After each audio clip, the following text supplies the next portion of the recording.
Welcome to another episode of All Talk with me, Dan Pearson, and in today's episode I'm going to give you a rundown on all of the cars that I've got on the go, all of the different projects, and I'm going to tell you what stage we're at with all of them and effectively what we've got to do next. Let's start with the E36 M3. This car I pulled out of storage about 2 weeks ago, and as you can see in this sunshine, the paintwork is in a bit of a mess.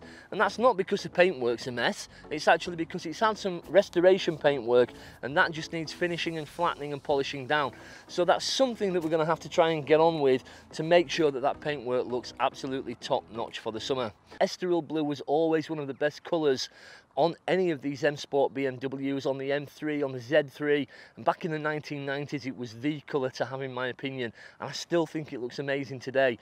Once this is machine polished and ceramic coated, that is going to just look absolutely stunning in the sunshine. Next thing on the list that we have to deal with is the interior on this car.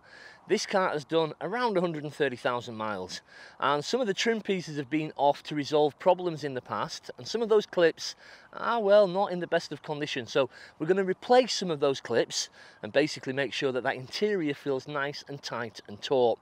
Those fantastic Vader seats that are inside this car actually have already had a bit of restoration work, but I want to do the bolster on the passenger seat to make sure that matches the driver's seat and make sure that it looks perfect. And I'm going to get a little bit of work done to just recolour those in parts where there's a little bit of fading, so they're absolutely mint. 328i Sport behind me, and this is probably, I think it's my favourite project in a way, because this car is just so achingly cool. It's certainly not the fastest, it's probably the slowest in many ways, but it is just, look at it. I just love it. I love the colour, I love those Alpina alloys on it, I love the way it shines in the sunlight, but I've got problems to deal with this car. There's a bit of rust appeared on the car, and I'm going to have to treat it and deal with it and get that car painted and sorted out before I do anything else. And then we're back onto the suspension mods. I have mused over some crazy mods to this, like turbocharging this 2.8, but it's never going to be an amazingly fast car. There are other cars that we've got that we can do much faster builds with, and this thing just needs to look cool, I think, and get the handling really nice and tight and refreshed. Let me know in the comments below what you think I should do with it. If you think we should go coilovers, let me know. Make it a real performance handling car, or should we go springs and shocks and keep it a bit softer for the street? Let's get inside it. Right, so I'm inside the car now, and as you can see it's a bit windy outside, which is why I've come in. Yesterday I was driving around in the M3 and it was incredibly sunny, it was bright, I got the top off, vest top on, driving around, it was absolutely awesome. I thought summer was here.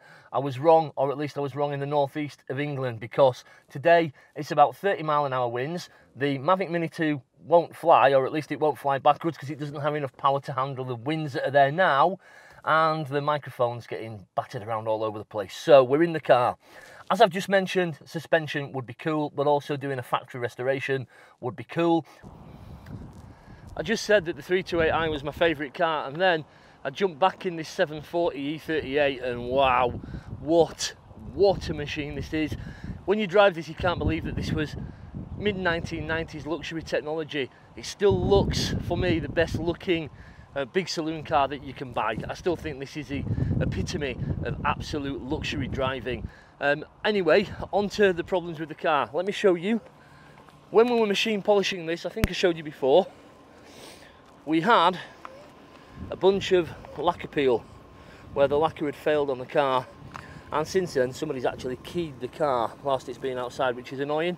However, this car is going in for paint. It was booked in for paint a little while ago, didn't get done because one of my painters ended up with coronavirus, unfortunately. Fortunately, he is okay, and this will be going back in the next week or two. Wheels are going in at the same time. There's a lot of corrosion on these style 32s, so these are going to go in and get done. And let's move inside the car and I'll show you what's going on there. Right, I am now back in the E38 740i, and thank God, because it's freezing outside. It really is. If you live in a warm climate, you won't understand how in the northeast of England it can look sunny as hell and 30 degrees Celsius outside, and really it's -7 on the northeast coast. Let me tell you what's happening with this. This screen I replaced, this entire unit, because it wasn't working. Well, it was working, but the screen wasn't. It still doesn't work. and I've realised that it gets the information for the screen from the sat-nav unit and so on at the back of the car and the TV tuner.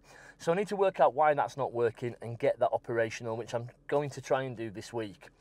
As I mentioned, the car's going to go in for paint, so it depends on how far ahead I get. In the process of doing that, whilst taking off the trim here, that piece of trim got chipped. So I had to order a new trim, and I'm waiting for that to arrive so all of this can be put back together.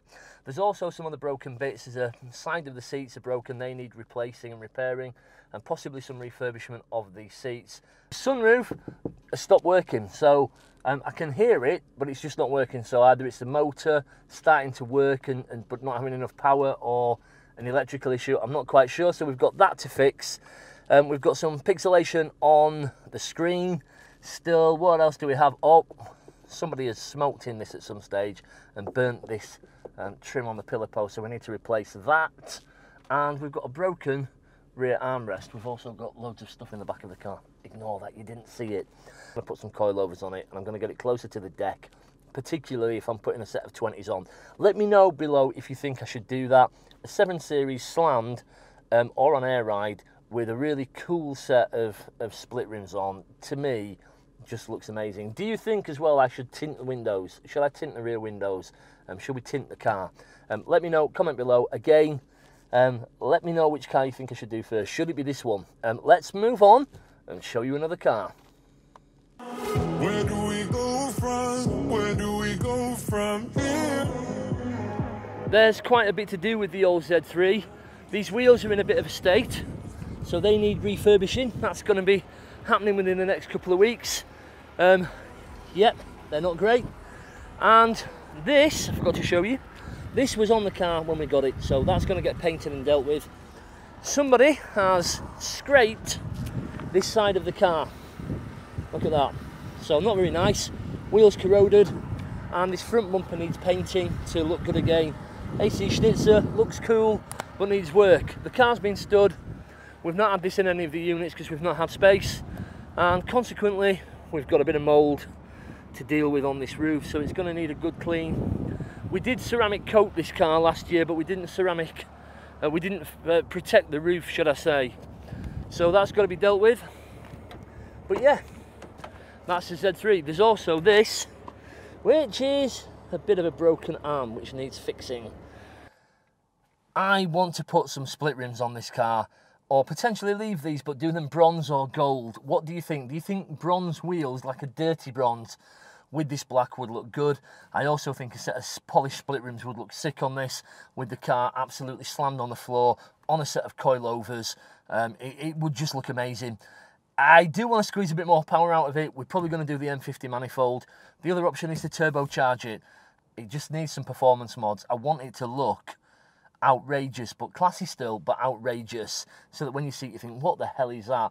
And then when I tell them and people go, wow, that's a 1997 Z3 and that looks absolutely off the scale. So on to the next car, which are the two Audi TT projects. This one is actually now through its MOT, but needs a bit of work doing to it. This is a one that's got the baseball leather interior, by the way, and I bought this car for that interior. I was told the engine had some serious problems. I can't find any. It's been serviced, it runs really nicely, it's been through its MOT, and it's all good. It is booked in for some paint. Parts of this would machine polish, but obviously that won't. And that's not the only blemish on the car, that's not the only problem with the paintwork. This one we stripped off, and I've taken the subframe off this, and everything's kind of stripped from the underside of the car. That subframe's been in for shot blasting and it's about to get painted. I've just burnt the bushes out of it. That was a mouthful. And that's going to get all painted up with Hammerite and red oxide primer and polybushed, and still got to decide which one to keep, but I might keep both. We shall see. Moving on, the next car. Don't know if you've seen this one, or if you've not watched one of my old videos, you certainly won't have seen this one because it's a while back, this video. Mercedes S600. This is the 5.5 litre V12 S600 that has 500 horsepower out of the box. Remap, they're about 600, 610 horsepower. This is a monster. It's got lots of problems. Leaking ABC suspension system. I have bought a new pump for that. They're £1,700 for the pump. I managed to get a reconditioned one a little bit cheaper. And it has some pipe work that needs doing, so we've got to sort that out and have a look at that. And I'm going to show you a couple of other cars as well. We've also got a black Audi TT, which is... This car has got quite a lot of performance modifications on it. However, it does have some issues. There's either a vacuum issue or a hose issue. It doesn't boost as hard as it should.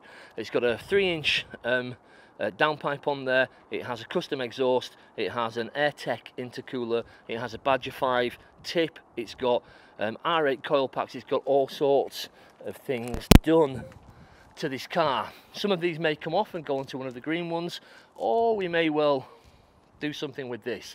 Rear seats are out, part of the interior is out. There's a lot to do, and that's not all. We've still got a bunch of other stuff, so I'm going to try and show you maybe one more car on this video, but for now I'm going to have to disappear off. I really think that we should do a tan interior, the baseball leather interior, with one of the green roadsters, with all of those performance modifications. Get rid of the black coupe. Black coupe's a tenner penny. Put some cool split rims on it maybe. Keep the comp wheels as well, and try and polish those up to a mirror finish, because they would look cool with the Pirellis on there. And I think that's going to be a monster. We'll have about 280 horsepower unless we forge the bottom end and we go with a bigger turbo, in which case we'll probably have around 340. 350 horsepower on a Mark 1 TT would be about the same as a Mark 2 TT RS, and that would still be a nippy car, and it would be reliable, and it would be good, so we might do that. It's not about doing something that everybody loves. I get that, because I'm going to make things that you don't like, and you know, you're going to have ideas that I don't like, but I still want to have that communication with everybody. Thank you to everybody who has subscribed so far. We're at around 800 subscribers, I think, and obviously I'm looking forward to getting 1,000 subscribers when we've got the community and I can post some photos in there. So if you haven't yet subscribed, then please do so. I'd also like to run some competitions.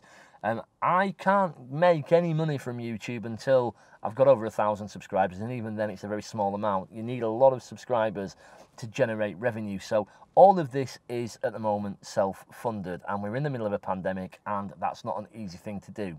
So yes, subscribe to the channel if you can, share a video, invite a friend to come and subscribe over, like the videos please, and comment below. It really does help the algorithm and will help me to get a few more subscribers. And let me know what you think to the channel. If some of these videos are boring, let me know. If there's particular content that you really like, let me know. I want to make stuff that you think is cool.